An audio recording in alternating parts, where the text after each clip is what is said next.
Morning students, today we are going to start with classification based upon molecular forces. Next classification is on the basis of molecular forces.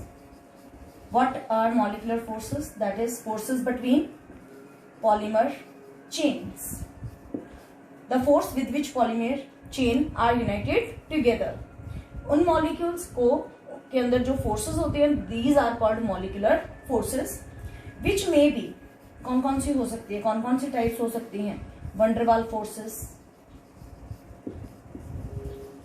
Hydrogen bonding, dipole dipole interaction etcetera. और ये जो forces होती हैं they depend upon size of molecules. Size of molecule के ऊपर depend करता है ए part, और दूसरा चीज किसके ऊपर डिपेंड करता है?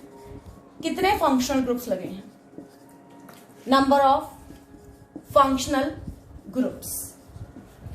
जितना पॉलीमर का लेंथ ज्यादा है, अगर किसी पॉलीमर की लेंथ ज्यादा है और किसी की कम है तो इसमें फोर्स ऑफ अट्रैक्शन ज्यादा होंगे. तो जितना मोर इज द लेंथ, यानी कि length of polymer directly proportional to strength of force. और इसी बिहाफ पे हम 4 टाइप्स ऑफ फोर्सेस पढ़ने जा रहे हैं. वो 4 टाइप्स ऑफ फोर्सेस कौन कौन सी हैं? Let's see. तो मॉलिक्यूलर फोर्सेस के बिहाफ पे on the basis of polymer molecular forces, polymers are of 4 types: elastomers, fibers, thermoplastics, thermosetting polymers. First of all, elastomers. जो इलास्टोमर्स का केस है, इसमें वीकेस्ट फोर्सेस होती हैं. और साथ ही में मैं आपसे के साथ एक क्वेश्चन डिस्कस कर रही हूँ, what is the difference between elastomer और फाइबर्स. कॉमन सा क्वेश्चन है. और फाइबर्स में स्ट्रॉन्गेस्ट फोर्सेस होती है. तो पहला डिफरेंस यही रहा. इसमें इलास्टिसिटी होती है, इसमें नो इलास्टिसिटी फाइबर में. They are elastomers are soluble in water, fibers are not soluble in water, right. और इसमें हम चेन्स को स्ट्रेच भी कर सकते हैं, अनस्ट्रेच भी कर सकते हैं, डिपेंड्स अपॉन फोर्स. कि अगर हम फोर्स लगाते हैं तो उसमें स्ट्रेचिंग हो जाएगी, अगर फोर्स विथड्रॉ कर लेते हैं तो अनस्ट्रेचिंग हो जाएगी. यानी कि स्ट्रेचिंग और रिलैक्सेशन कर सकते हैं. इसमें स्ट्रेच भी कर सकते हैं, रिलैक्स भी कर सकते हैं. इसमें नो स्ट्रेचिंग और रिलैक्सेशन. और इसमें जो हमारे पास बहुत सारे एग्जाम्पल्स हैं इलास्टोमर्स की. रबड़ उसमें बहुत खास एग्जाम्पल है इलास्टोमर का.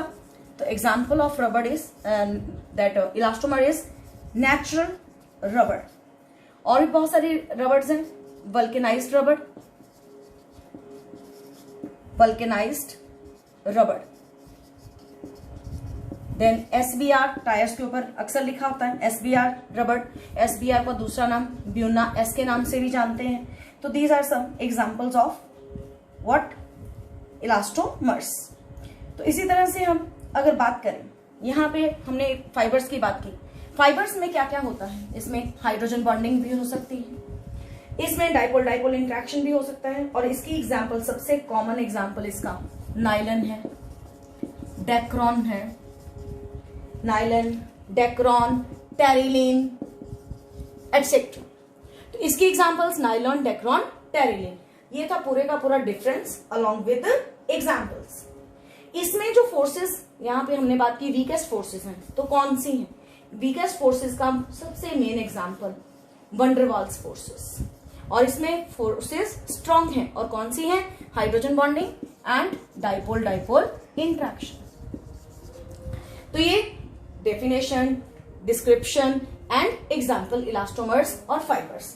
Now we come to next, that is thermoplastic. अब इसे करते हैं. थर्मोप्लास्टिक इसके नाम से ही क्लियर है.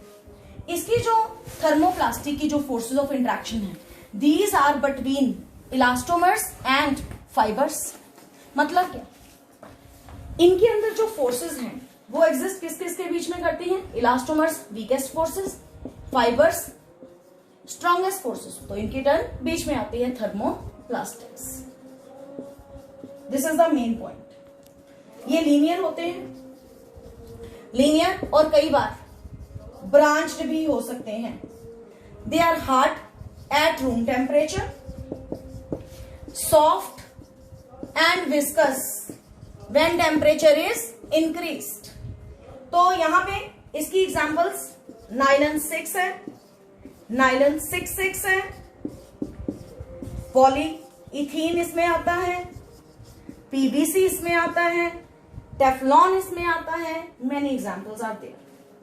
इसी में थर्मो मतलब हीट, जिस प्लास्टिक को हीट करके क्या कर सके, हीट करके सॉफ्ट बनाया जा सके। जब हम टेम्परेचर इंक्रीज करें वो क्या बन जाए, सॉफ्ट, तो उसे क्या बोलते हैं, थर्मोप्लास्टिक। और दोबारा कूल करके उसको हम क्या कर सके, रिजिड। अगर हमने हीट किया, टेम्परेचर इंक्रीज हुआ तो सॉफ्ट बना, और टेम्परेचर डिक्रीज करेंगे यानी कि कूलिंग करेंगे तो वो क्या हो जाएगा, रिजिड हो जाएगा।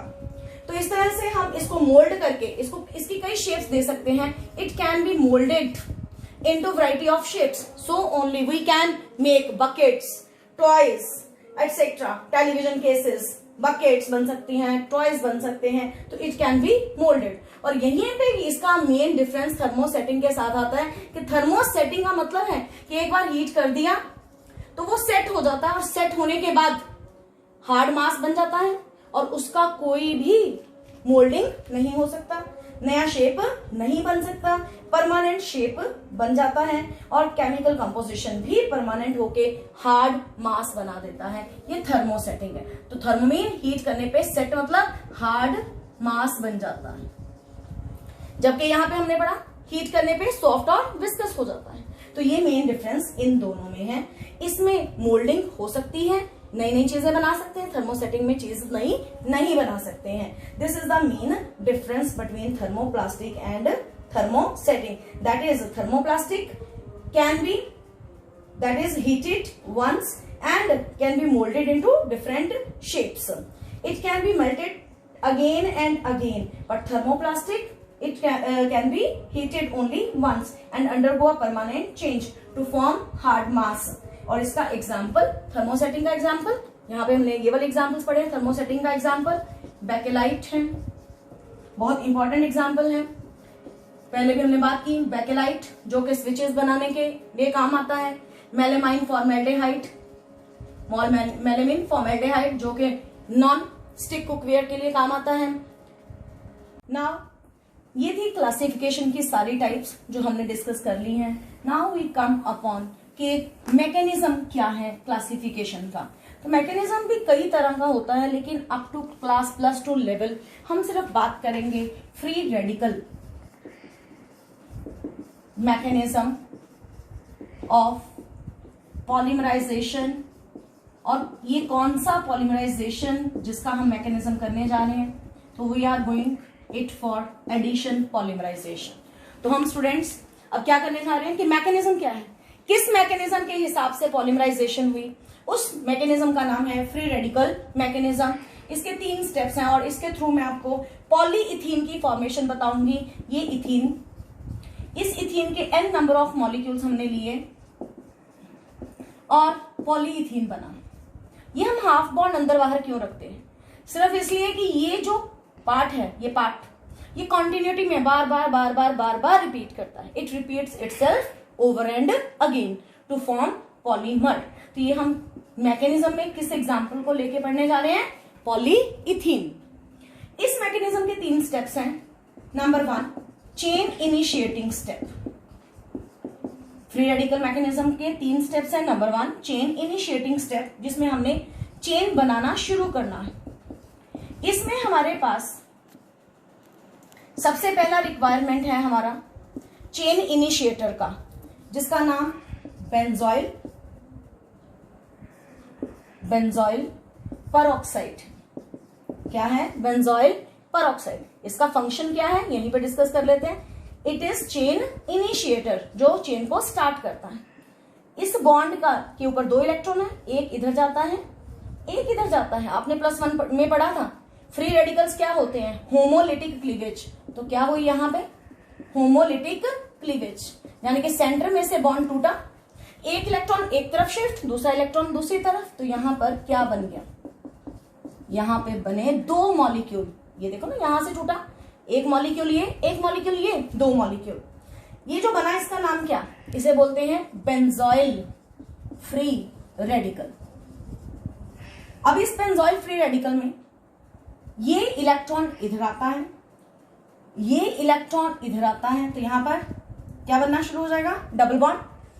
यहां से ये इलेक्ट्रॉन उठा, इस पे शिफ्ट हुआ, तो ये मॉलिक्यूल बाहर चला गया। क्या बाहर गया, कार्बन डाइऑक्साइड।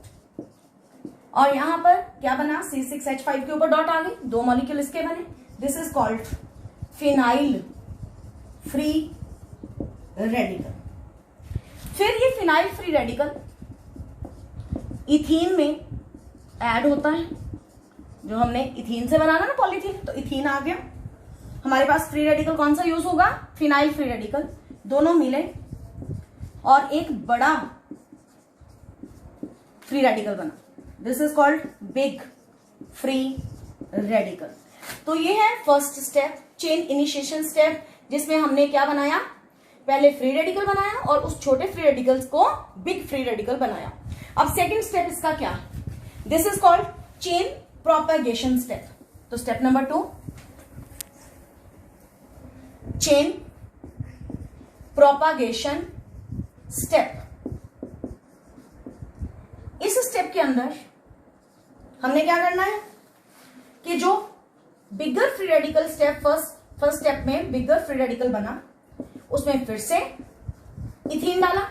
इतने इथीन डालेंगे रास्ते में, क्योंकि N लिखा है, N का मतलब है हमने बहुत सारे डाले।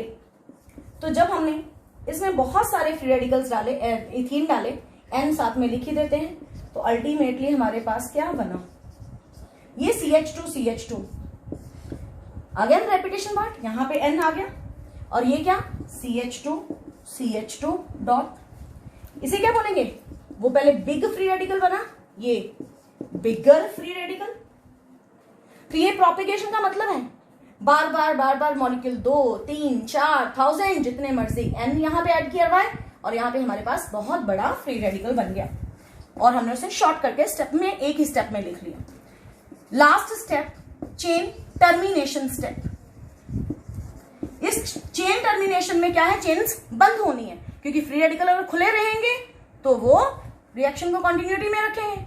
उसको बंद करने के लिए, खत्म करने के लिए लास्ट स्टेप क्या करेंगे, चेन टर्मिनेशन। कैसे, तो चेन टर्मिनेशन के स्टेप को कैसे करेंगे, ये वाला बिगर फ्री रेडिकल आया,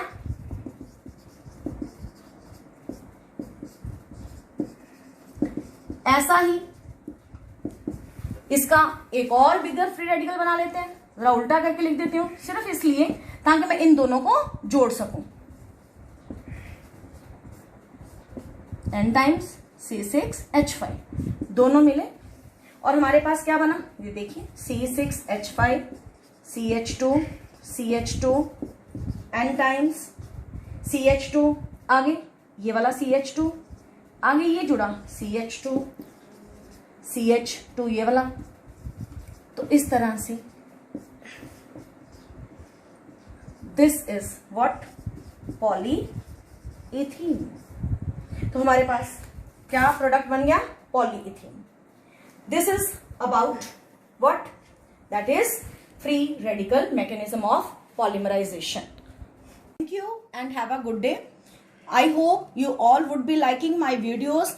Kindly subscribe my channel.